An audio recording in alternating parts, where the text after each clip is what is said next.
आज मी अळूची वडी बनवलेली आहे। खूप सारे लेयर्स असणारी अळूची वडी कशी बनवायची, त्याचबरोबर अळूची वडी खाल्ल्यानंतर घशामध्ये खाजू नये किंवा खवखवू नये म्हणून अळूवडीमध्ये कोणते पदार्थ टाकायचे ते मी तुम्हाला आजच्या व्हिडिओमध्ये दाखवणार आहे। नमस्कार मंडळी, मी शीतल तुम्हा सर्वांचं स्वागत करते आपल्या चॅनलवर। आजची आपली रेसिपी आहे कुरकुरीत आणि लेयर्स असलेली अळूवडी।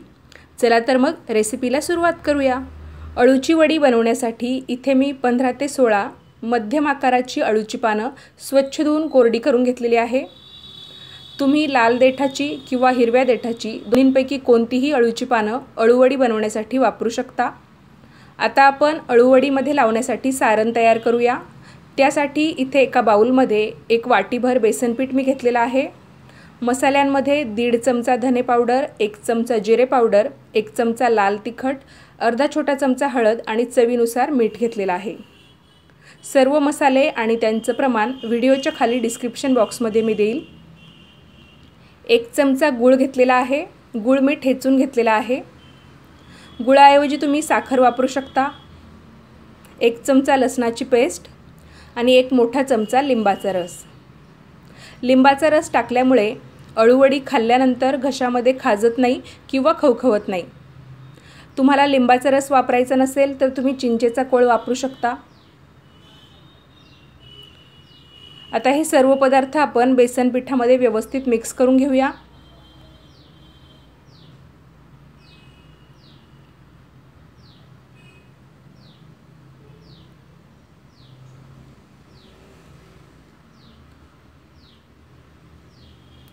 सर्व पदार्थ बेसन पिठामध्ये मी व्यवस्थित मिक्स केलेले आहे। आता थोडं थोडं पाणी टाकत या पिठाचं आपल्याला बॅटर तयार करून घ्यायचं आहे।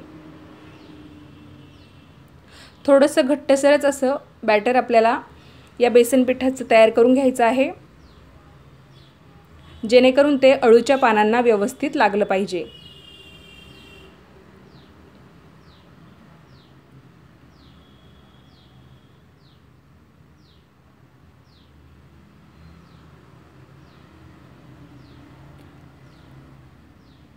पाणी एकदमच जास्त टाकायचं नाही, थोडं थोडं करत टाकायचं आणि बेसन पिठाच्या गाठी मोडत मोडत याचा आपल्याला बॅटर तयार करून घ्यायचं आहे।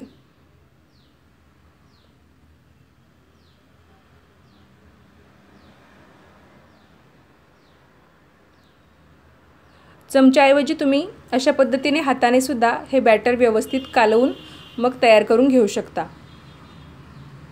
तर हा बाउल थोडासा छोटा झालेला आहे माझ्याकडून, त्यामुळे चमच्याने जमत नव्हतं, तर मी हाताने हे बॅटर तयार करून घेते आहे।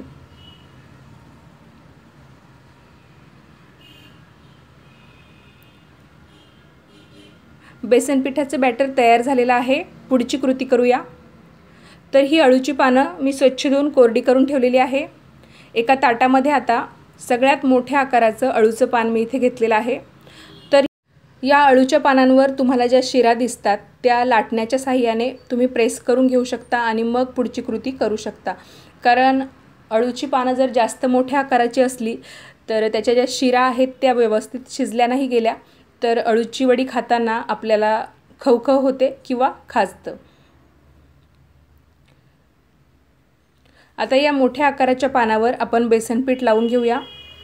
बेसन पिठाचं बॅटर आपण घट्टसर ठेवल्यामुळे तुम्ही बघू शकता व्यवस्थित लागलं जाते, कारण पातळसर जर बनवलं तर ते पानांवर व्यवस्थित चिकटलं जात नाही। आता या पानापेक्षा छोट्या आकाराचं पान आपल्याला घ्यायचं आहे आणि ते उलट दिशेने ठेवायचं आहे। अळूच्या पानांची जी खालची बाजू असते म्हणजे शिरांकडची बाजू, त्यावरच आपल्याला बॅटर लावून घ्यायचं असतं।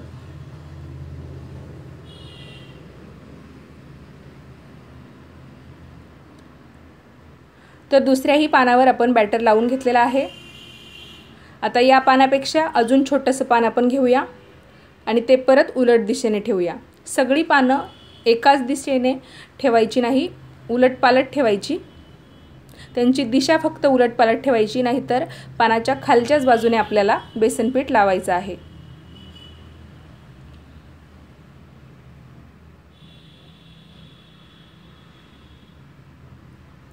तुम्ही जर छोट्या आकाराची किंवा कोवळी पानं वापरणार असाल तर या शिरा लाटल्या नाही तरी काही हरकत नाही।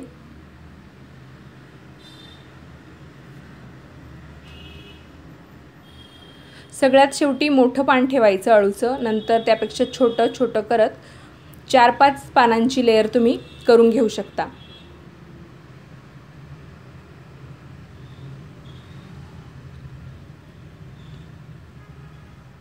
या पानावर सुद्धा आपण बेसन पिठाचं बॅटर लावून घेऊया।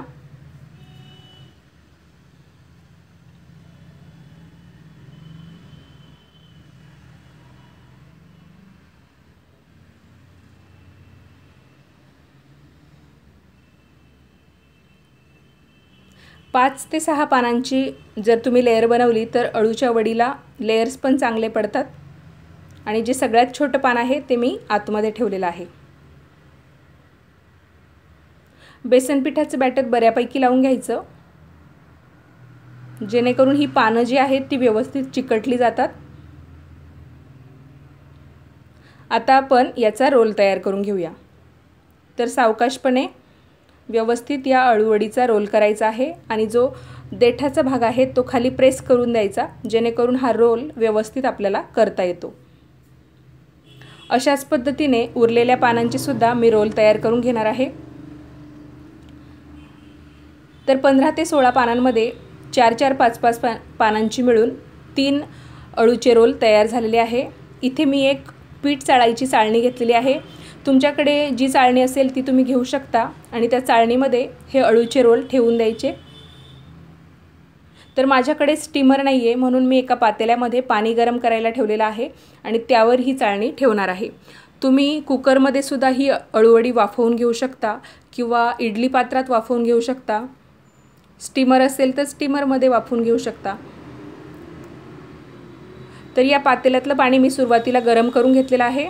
त्यानंतर हे रोल असलेली चाळणी ठेवली आणि वरून झाकण ठेवलं। तर हे माझं स्टीमर इथे तयार झालेलं आहे।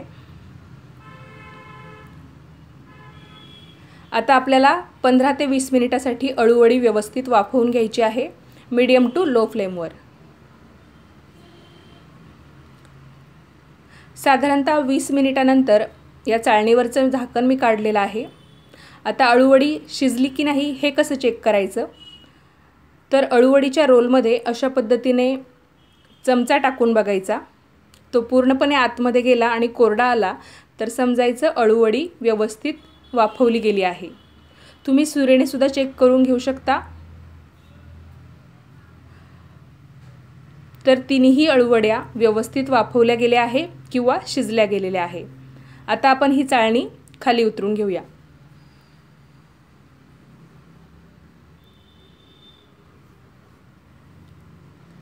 आता या अळूवड्या यांचे रोल आपल्याला पूर्णपणे थंड करून घ्यायचे आहे, नंतरच याच्या छोट्या छोट्या अळूवड्या आपल्याला कट करून घ्यायच्या आहे। तर थंड झाल्यानंतर तुम्ही बघू शकता या अळूवड्या अगदी सहज कट होत आहे आणि याचे लेयर्स तुम्ही बघू शकता सुंदर आलेले आहे। तळल्यानंतर या अळूवड्या अजूनच छान दिसतील।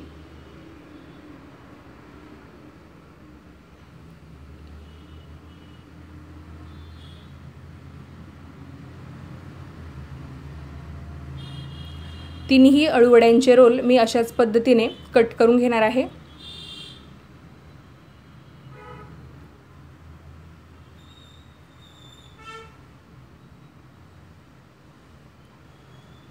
या अळूवड्या अशाही खायला एकदम छान लागतात, पण तळल्यावर याची टेस्ट अजून वाढते। तुम्हाला जर जास्त तेलकट खायचं नसेल तर तुम्ही या अळूवड्या शॅलो फ्राय करून घेऊ शकता पॅनमध्ये किंवा तव्यावर, नाहीतर मग अशा पद्धतीने कढईमध्ये डीप फ्राय करून सुद्धा तुम्हाला अळूवडी खाता येईल। तर एका कढईमध्ये मी तेल गरम करून घेतलेलं आहे। गॅसची फ्लेम मीडियम टू हाय ठेवायची अळूवडी तळण्यासाठी। जर आपण गॅस एकदम कमी ठेवला तर अळूवडी तेलही जास्त पिते आणि ती नरम राहून जाते।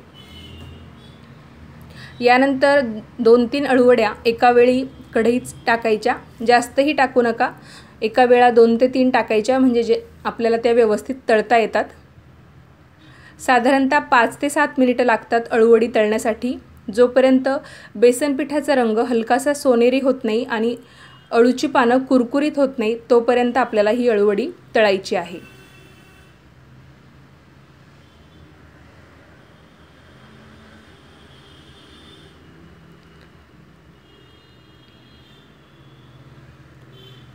तर इथे तुम्ही बघू शकता या अळूवडीचा रंग किती सुंदर दिसतोय आणि लेयर्ससुद्धा खूप छान पडलेले आहेत। अशाच पद्धतीने आपण सर्व अळूवड्या तळून घेऊया।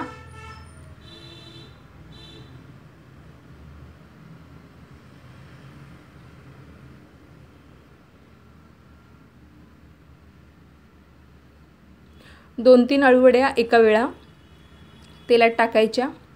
गॅसची फ्लेम हाय ठेवायची, मीडियम टू हाय, आणि या तापलेल्या तेलात खमंग अशा अळूवड्या तळून घ्यायच्या आहे।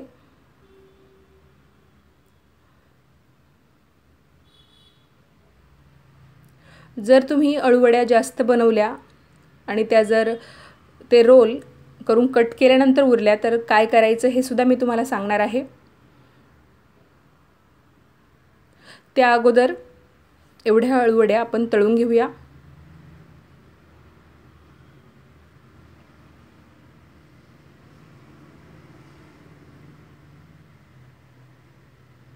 बेसन पिठाचा सोनेरी रंग आणि पानांचा हिरवा रंग हे कॉम्बिनेशन अगदी अप्रतिम दिसते।